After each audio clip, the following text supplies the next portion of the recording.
Welcome to Deadly Disasters, a series discussing some of the most fatal incidents in history. Today we are going to talk about the sinking of the USS Indianapolis.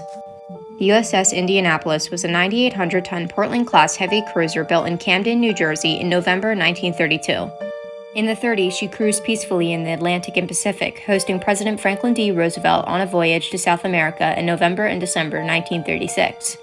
Upon entering World War II on December 11, 1941, the USS Indianapolis operated with carrier task forces in the southwestern Pacific until spring 1942, when she was stationed near Alaska until 1943. In 1943, she became Fifth Fleet flagship, taking part in the attacks on Iwo Jima in February and March 1945.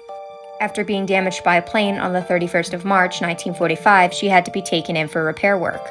In July, she was on the move again, making a high-speed transit from California to Tinian to deliver atomic bomb parts. Afterward, she sailed towards the Philippines. However, she did not make it. On July 30th, 1945, the Japanese submarine I-58 torpedoed the USS Indianapolis at midnight. The USS Indianapolis sunk in 12 minutes. Due to communications and other errors, the incident went unnoticed until August 2nd. In the interim, 900 surviving men drifted in groups in the ocean. Among them was L.D. Cox, who was 19 at the time. He himself drifted with a group of 30 men.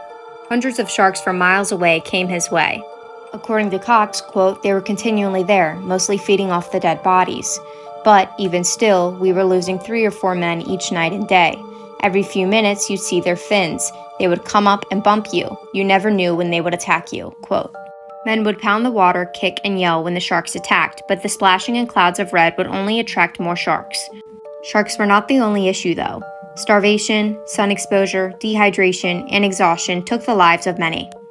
Of Cox's crew of 30, less than 10 survived, including himself. In total, only 317 men survived of the 1,200 people on board the USS Indianapolis. They were rescued on August 2nd by a passing ship. They were taken to Guam, where they received medical attention. The survivors were left with physical and mental scars.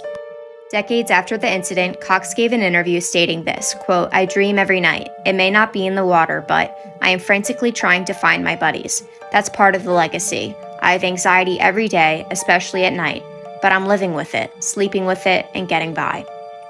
Rest in peace to those who tragically lost their lives, and our prayers are with the survivors.